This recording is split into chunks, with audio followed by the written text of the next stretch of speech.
I love all the companions in Baldur's Gate 3, but only one of them is the bomb. Literally. As you leave Act 1, the famous wizard Elminster will deliver some bittersweet news to Gale about the magic bomb in his chest. But what happens if Elminster never has the chance to pass on Mystra's message to Gale? This video will answer that question and more, as we try out a handful of Elminster experiments. We'll start with the simplest question. What happens if we sneak past Elminster at the end of Act 1?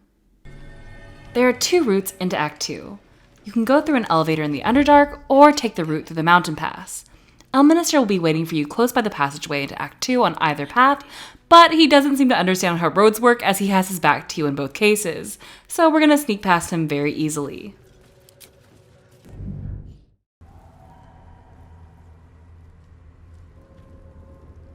Now, as you can see, nothing happens immediately after sneaking past Elminster.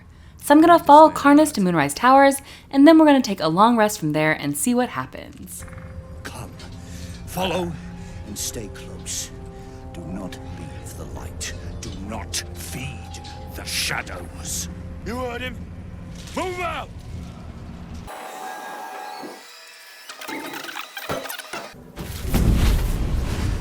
Playtime's over. So, perk up your ears.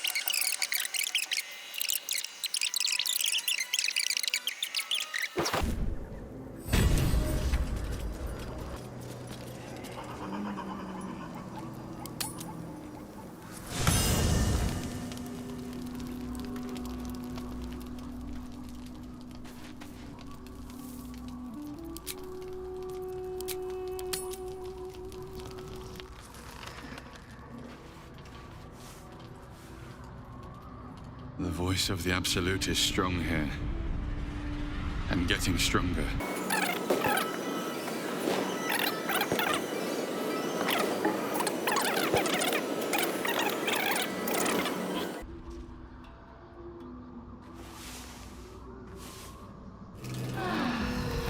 Ah, finally they stir.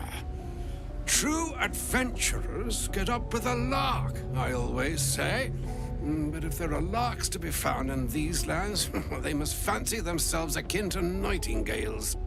Come, up you both stand.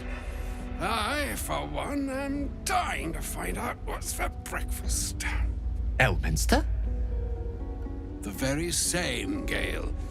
And a fair bit miffed he is, too, finding himself forced to expose his best pair of boots to so many miles of country road on your behalf.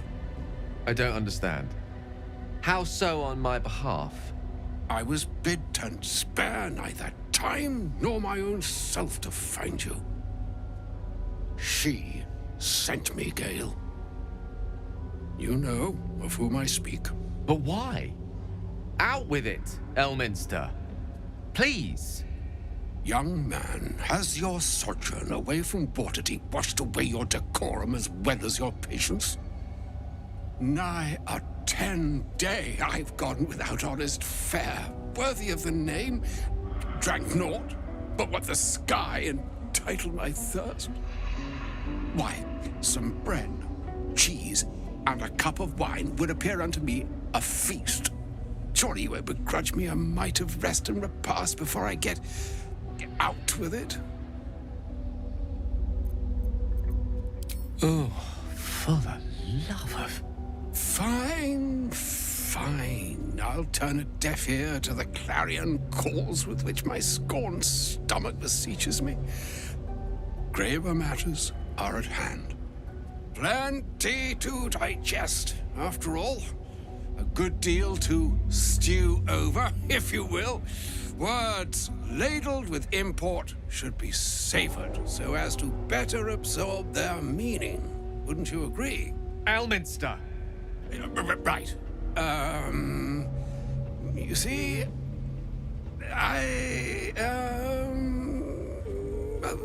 that is to say, Gale, my boy, I've come to address a most pressing matter. I'll speak as plainly as I can, forswearing the accustomed frills that decorate my speech.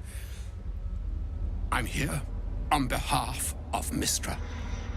The message and the charge I bring you are hers. You know where you went wrong, Gale. No, we needn't dwell on that here and now. But even so, you're to be given a chance of redemption. Mystra would consider forgiveness. She would consider what she considers to be forgiveness. Mystra is aware of the misadventures that have befallen you both. She knows of your strife with the Absolute, that most insidious of evils. Alas, the creature that afflicts you, the ill-begotten magic that it weaves, is inextricably conjoined with both the greater purpose and the greater master that it serves. You must know that the Absolute is more dangerous than you can possibly conceive. It threatens all who live, even those who are undying. It threatens the gods, the weave, the very fabric of the universe itself. That is why I have come here to charge you, Gale, with its destruction. It is Mystra's belief that only you can.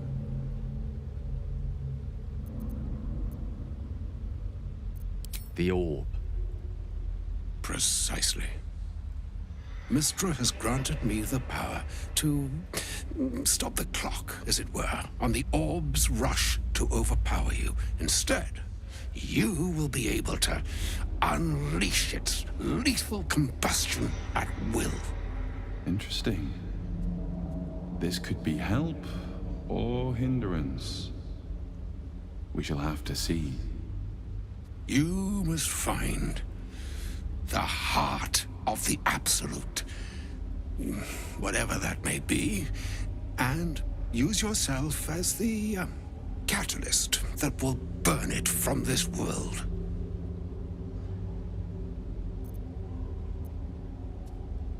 I may be slow to anger, but I will not have you sully this moment of most sorrowful import with ill-considered levity.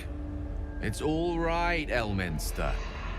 If ever gallows humor were appropriate, this is its grim, smiling hour. It brings me no pleasure saying this, my friend, but such is Mystra's will. Yours must be the sacrifice that will undo the Absolute, and for your sacrifice you will be redeemed. Such is Mystra's promise. With that, I've said my sorry piece, and need only bestow unto thee the charm I was bid. Meine Hastra Mistraril Idalion Thras Annas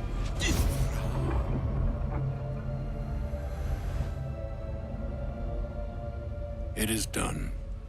Both charge and charm have been committed into your care.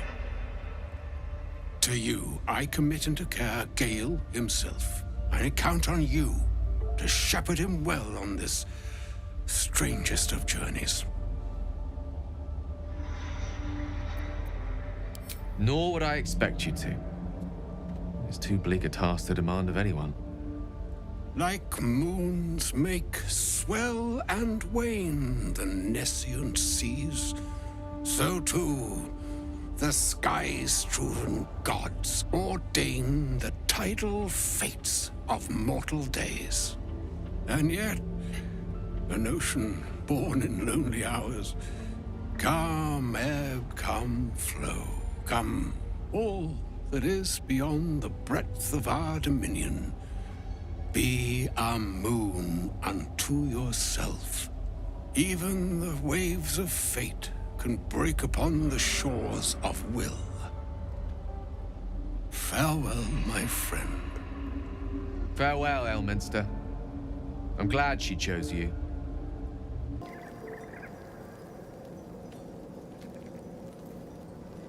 An audience with Elminster is never less than memorable. I'd have hoped to introduce you to him in less dire circumstances. But those are hard to come by these days.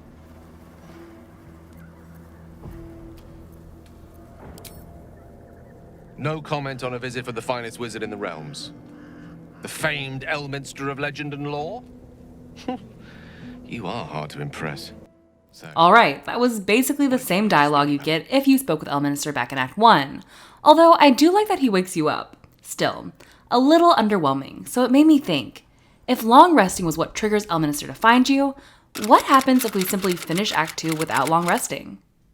This endeavor isn't as hard as it seems because there's not that much you have to do in Act 2. But it still took me about 9 hours because I decided to do it on tactician mode, only when I reviewed my footage later, I realized that most of the audio for those clips were corrupted because I left my mic on. So I had to do a lot of the parts over again, only at that point I was super tired and sad, so I just did it on Explorer mode the second time. All that to say, if you're wondering why my character's health levels or inventory changes from bit to bit, well, there you go. Okie dokie, now we're going to secure the Moon Lantern, and then from there, we really only have to beat the Gauntlet of Shar to access that fight with Ketheric, which is where Mystra wanted Gale to activate his bomb. But since nothing in the Gauntlet is related to Gale or Elminster, we're just gonna jump forward in time to right after freeing the Night Song. Alright, here we are in the future. It's been about 9 hours, and I died multiple times and had to restart from an earlier save during the fight with Balthazar because I had spent all my spell slots way too early, but now we can finally return to Moonrise Towers and see what happens. Only, what's this? Elminster returns! Now, I know the research question was, what happens if we sneak past Elminster? But if you know me, you know we're going to have to take a slight detour to ask, what happens if we talk to Elminster after freeing the Night Song? Who there, wanderer? Stay thy course a moment to indulge an old man. Elminster? The very same, Gale. And a fair bit miffed he is, too, finding himself forced to expose his best pair of boots to so many miles of country road on your behalf. Oh, I know a minstrel by trade when I see one. Tell me, what ballad bold enough to lift me onto the pedestal of acclaim enjoys your musical predilection? Ah, yes, and a fine melody it is too. Its verses fail to mention, however, the sheer weight of that monstrous lance. Why, 1 league down, and such was the extent of my perspirations that my hat could have doubled as an aquarium. Yes, be that as it may, you said you came all this way on my behalf, did you not? For what purpose?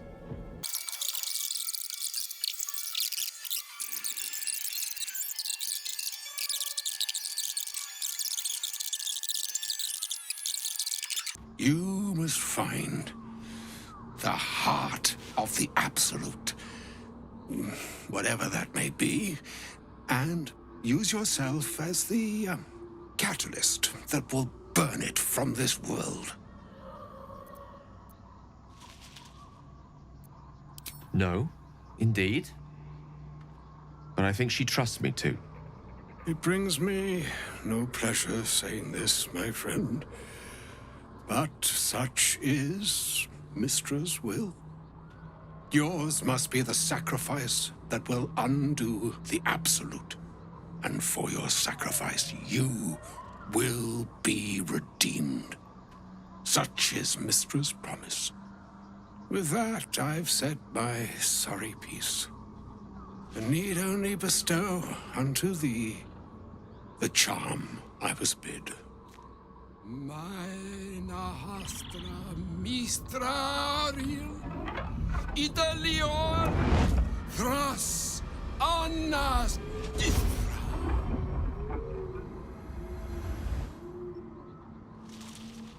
It is done.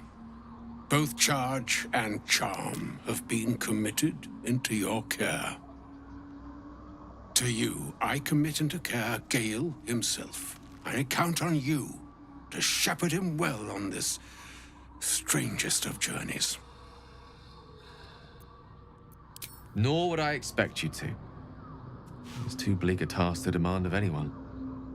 Like moons make swell and wane the nescient seas, so too the skies-strewn gods ordain the tidal fates of mortal days. And yet, an ocean born in lonely hours, come ebb, come flow, come all that is beyond the breadth of our dominion.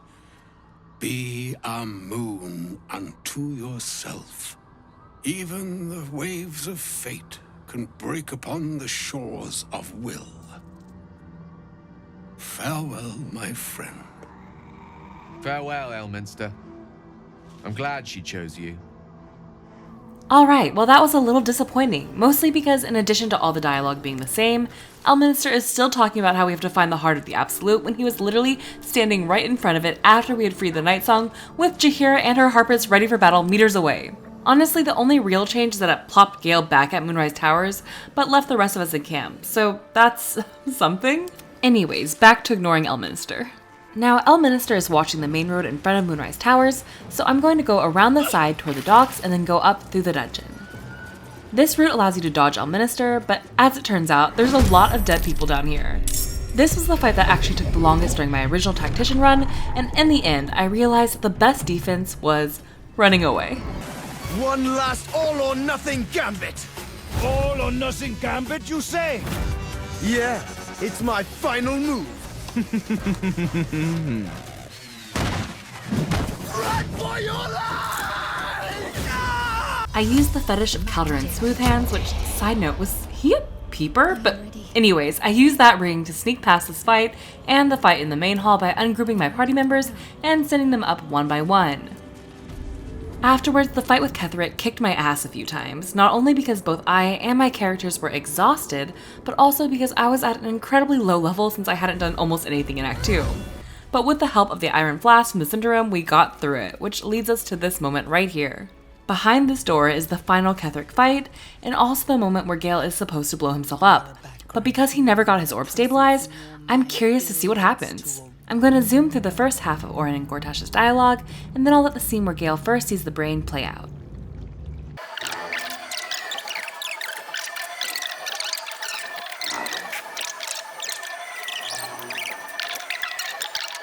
The Edict of Bane. The Lash of Thor!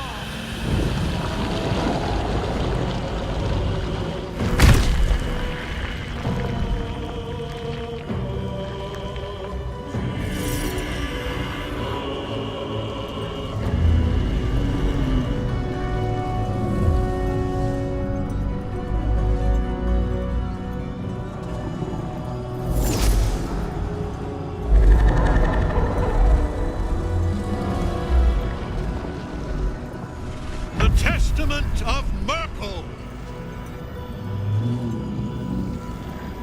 An elder brain. One of the cruelest and most powerful creatures in existence. Enslaved by mere mortals. There we are. It wouldn't do to fight in front of our guest. Behold, Duke Ravengard, the Absolute. Whom preserve us? You wag your word flap in vain, orderling. Once the worm holds the whip, your shredded flesh will serve us.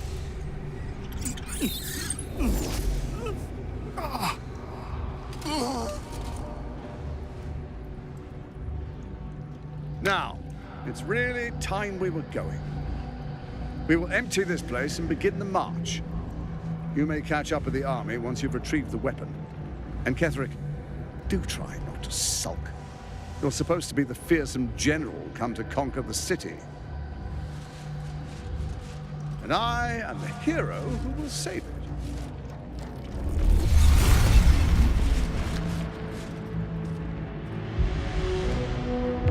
is time, faithful ones. March on Baldur's Gate. We go to prepare the way. Alright, so nothing happened here, which makes sense. So let's go ahead and defeat Ketheric, which... there, done. Wasn't that easy. Now with the battle done and the moment of Gale's big finish already passed, I think we've succeeded in answering what happens if we ignore Elminster throughout Act 2. Which isn't much. So let's head out of the score pit and ask a related question. What happens if we talk to Gale after defeating Ketheric? Only before we find out that answer, I noticed Jaheira lurking over here, and since I never met her, either at Last Light Inn or in front of the building, it made me curious. What happens if we talk to Jaheira for the first time in the game after defeating Ketheric? Our enemies spread like rub rot. Treat one patch, and two more bloom in its place. An elder brain, bound by lost Netherese magic, with servants of the Dead Three holding the chain. Reminds me of old times. More than anyone should. But I never dreamed I'd see the Dead Three working in consort with Illithids. It is most disturbing. But take courage. We have killed a man who could not die, and stripped the Absolute's army of its general. You have a nether stone, and you're on the scent of two more. These Chosen have reason to fear you, and I would like to be at your side when you confront them. Your way is my way. Just as your fight is my fight, but suit yourself. One awkward evening in camp, until we are free of this place. And then you will be free of me. Okay, interesting. So Jaheira acts all buddy-buddy with us, which I wouldn't find that weird, only earlier if you talk to her on the bridge after freeing the Night Song, but before fighting Ketheric, she'll be suspicious and can even turn on you. But that's another video, so let's see what Gale has to say. I'm afraid this is where we part ways. My conditions deteriorated beyond even my capacity to salvage. It would be selfish of me to stay, when in doing so I'll be putting you and everyone else within spitting distance in catastrophic peril. It's too late for that, I'm afraid. My condition has shifted somehow. Its hunger for the weave can no longer be satisfied. If you recall nothing else of my time with you, let it be this. You were most special to me. And it will be your face I picture when the end comes. Alright, so apparently if you don't talk to Elminster at all and manage to defeat Ketheric, then Gale will leave you the first time you speak to him. But you know me, I always have more questions, so now let's see. What happens if we ignore Gale after defeating Ketheric? My goal is to make it into Act 3 without speaking to Gale, so now I'm going to head to the road that leads to Baldur's Gate. But just look at all these Harpers still waiting in limbo. Thought it was over, but Ketheric's not done yet. Finish him.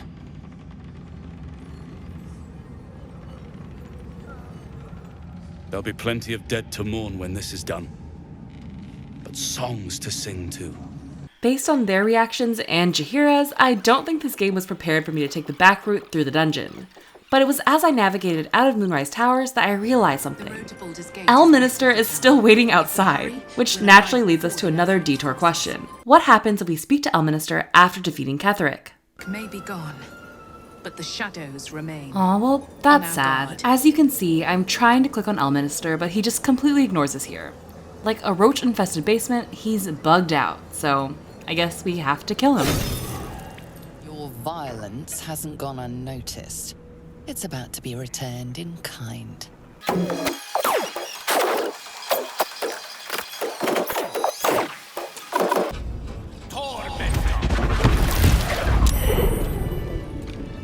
Should mind my step. Okay, so Gale doesn't react at all here. I tried clicking on him after this, but the exclamation point is there because he wants to give us the same spiel about leaving the party and has nothing to do with Elminster. but his lack of a reaction made me wonder. Was Gale just too preoccupied with his imminent demise to say anything about us murdering Elminster? Or, in other words, what happens if we kill Elminster all the way back in Act 1?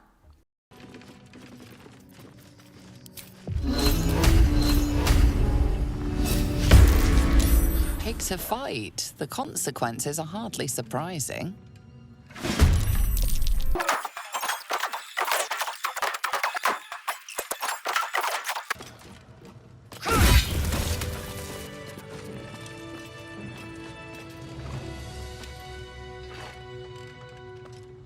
Githyanki patrolling these wilds is an unexpected surprise.